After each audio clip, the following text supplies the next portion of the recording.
Hey, what's going on, guys, and welcome. This is Christopher Marc here, and welcome to How to Tailor a Holistic Lifestyle Fit Just for You. And I am here with an amazing person, very vibrant, very colorful, Trudean, and it's just I'm excited about this interview, so y'all can't tell. So can you tell everybody, like, obviously I'm mentioning your name, can you tell me about your full name and really what do you do? My full name is a mouthful, so I'm gonna just give you the short version. So my Ooh. name is Trudean Haye. Okay. My name is Trudean Haye, and I like to think of myself as a lover of life. I'm a serial entrepreneur and yeah, brand specialist. So what is a serial entrepreneur? Like, are you just like killing it in all areas? Is that what it is? Like, I would like to think I am, that's what but you okay. I have multiple businesses. I first started my first business when I was in high school. I was 15 years old. Okay. At the time, I wasn't allowed to work. My mom wouldn't allow it. So Okay. I had to figure out a creative way to make money because, I had needs. Hmm. So I started my first business at 15, and since then it's just I couldn't stop. So Okay. Okay. So in having your business, like what is the one thing that you feel like is a difficulty for you, like or like this? Like you have to kind of practice and work on a consistent basis for you to keep doing what you do. see, well, my businesses, they're very different. I think for me, the only thing I would have to keep practicing and work on is not getting angry at people. Okay, okay, I you know, understand. I understand. I have because my moments too, in trust most me. of my business, yeah, in most of my business, I work one-on-one with clients, Okay. and sometimes it becomes difficult when you're more passionate about their work than they are. Okay. So you have to find that medium in you love what you do, you want to help them, but at the end of the day, this is not your business. So I'm always trying to find a balance between, just not diving so deep into it. So, okay, so you're basically trying to keep in mind that you're not trying to overtake what they do. Not even just overtake it, it's more like I can't care about it more than you do. Like, Okay. Okay. because some people, I think when it comes to having a passion about what you do, Hmm.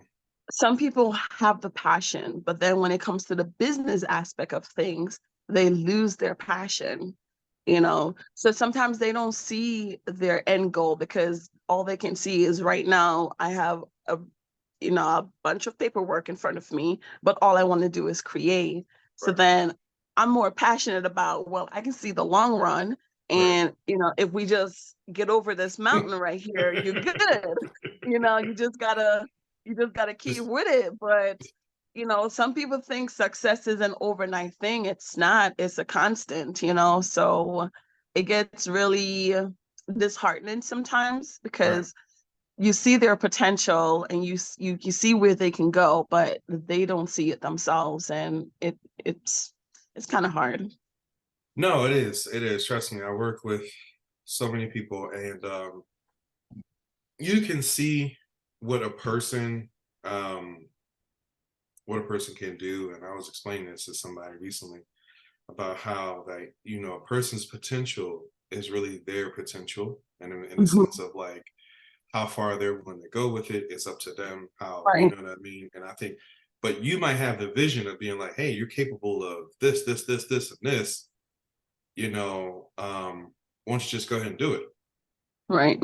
But it's like I think the fear of getting past your fears and emotions and what you're, going through Right. psychologically, it can be a struggle. So what is the one thing that you think is um that you find that you find that a lot of your clients really wind up struggling with, like, what do you think that one hurdle that they just can't get over is?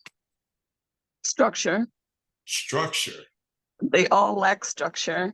I think one of the biggest misconception of being an entrepreneur is that you're not an employee and you still Hmm. are.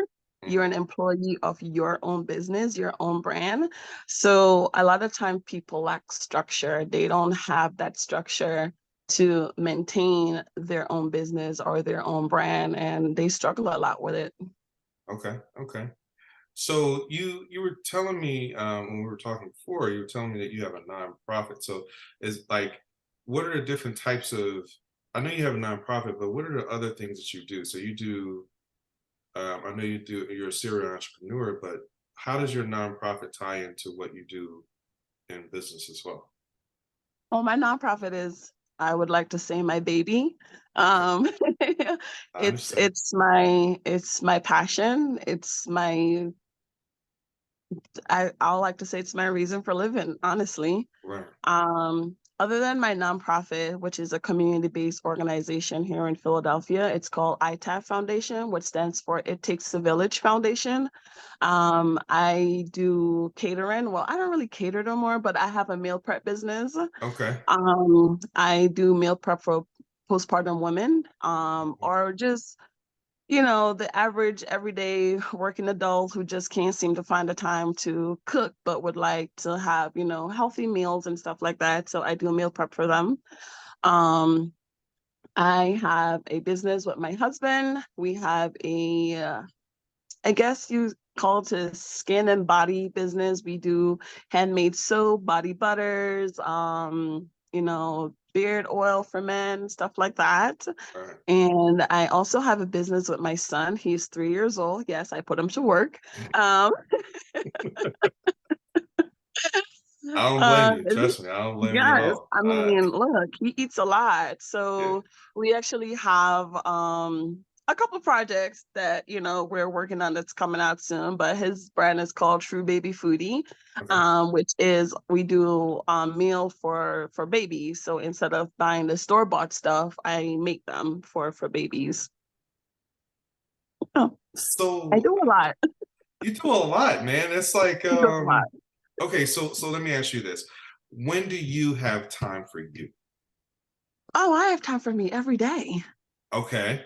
All Yeah, right. All every right. day. I mean, it's all about balance, It's all Okay. about balance and like it goes back to structure. It's all about balance, it's all about structure.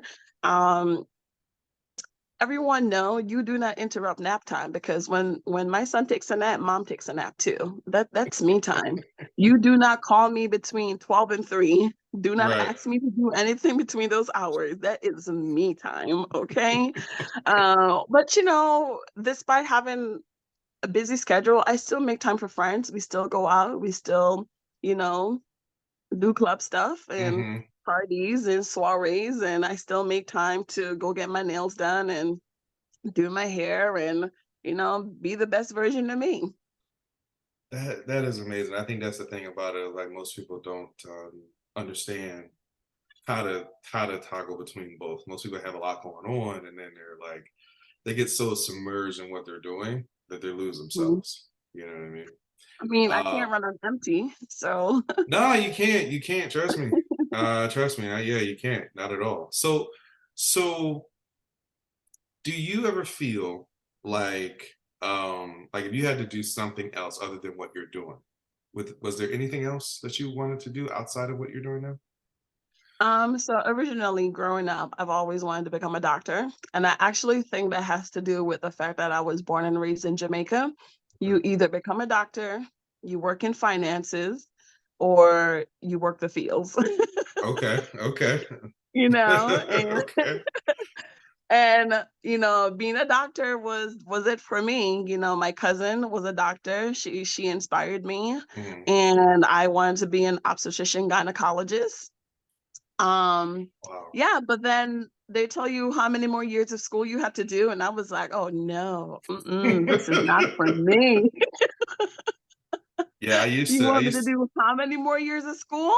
Oh no, I used to work at a no. hospital, and I would meet the doctors who were doing their residency, and I was just thinking, like, man, like, how long do you have to do this for, and what do you have to do after this? And you, like, wait, seriously? I'm like, how Yeah. many hours? Like, you're working like 5 days a week, like, sometimes you're doing 12-hour shifts. Like, I'm like, Mhm. wow, is this like This is it. But some people are built for that life. I was not. No, because it's it requires a very, in my opinion, very logical, cerebral thinking.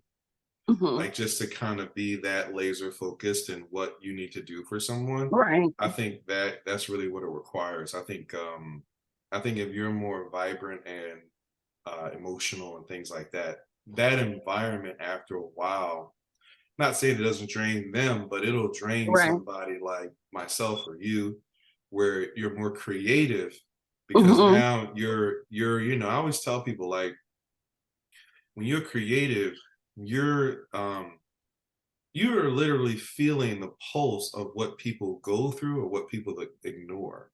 And so when you Hmm. see people creating artwork, it's like these are all the feelings that people really go through. They just can't Right. articulate it. And we're like kind of Right. like emotional and spiritual translators, So it's a cool thing. But I understand. Okay, so you were going to be a doctor.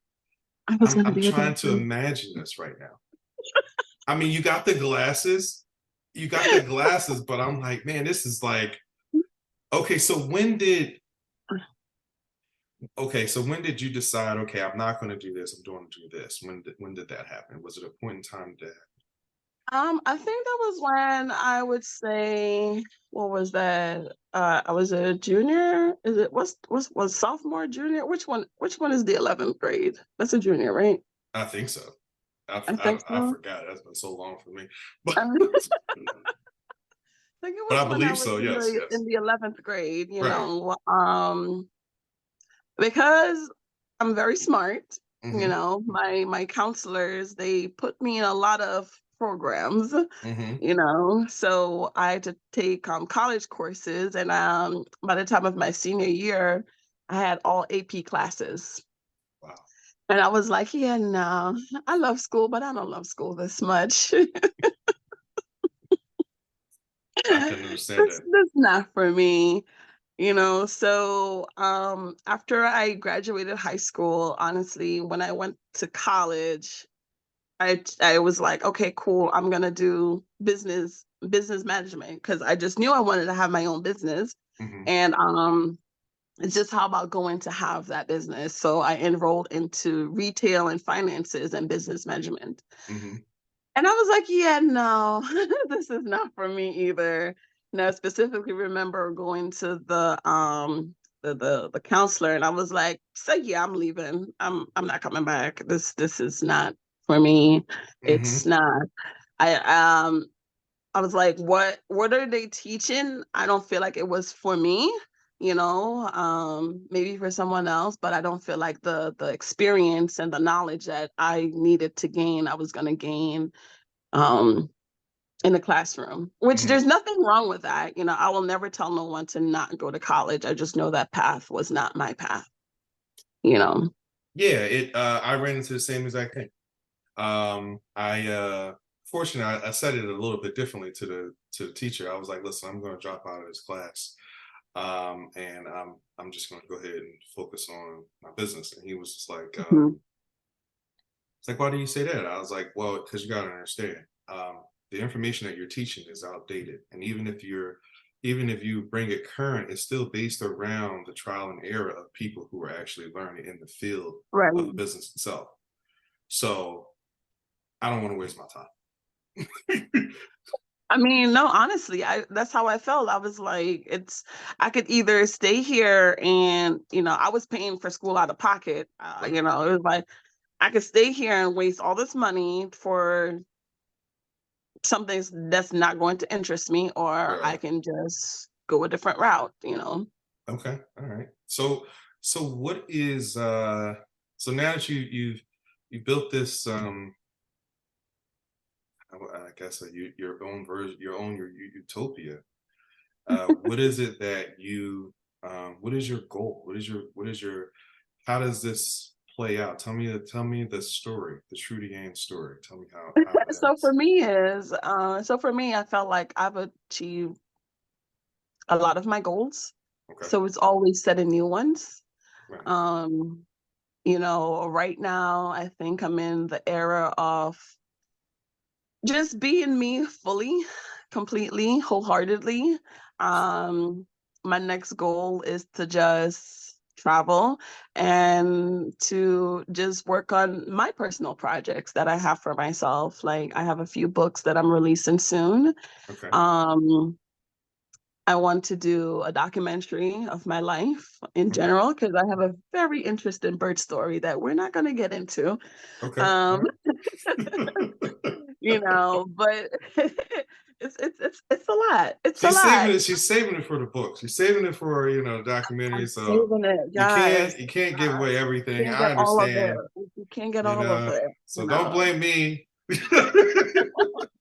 Just know that it's very intriguing. It's a Uh, very I live a very complex life. I understand. I understand. You gotta, I think you can't be a interesting person without having an intricate life. Yeah, yeah. Yeah, you just can't. You can't. That's just what it is. So basically, documentary. You're writing books. Okay, so you got a lot going on. Okay, so let me before we end this interview, I just want to ask, what is it that if you had to give an inspirational, quote or saying that helps you, keeps you motivated, and you think will help keep someone else motivated, what would it be? Um, I would say just don't give up. And I know it sounds so cliche, but just don't give up. Just keep on going. It's so funny because last week, was it last week? Pretty sure it was last week. I was speaking to a fellow entrepreneur, and I always say to people, this is a quote I heard a very long time ago. I'm talking like well over 10 years ago. And it says, when you walk with your purpose, you collide with your destiny. And as long as you know that you're walking in your purpose, there's nothing that's ever going to stop you. So always find what your purpose is. I feel like I've always walked in my purpose. This is my life. I don't see me doing anything else. And because of that, I feel fulfilled. I'm very happy. And even when I have super bad days, because being an entrepreneur is not for the weak, you know, it keeps me going to know that I'm walking in my purpose. I'm fulfilling my life's goal, my life's destiny, and this is my journey.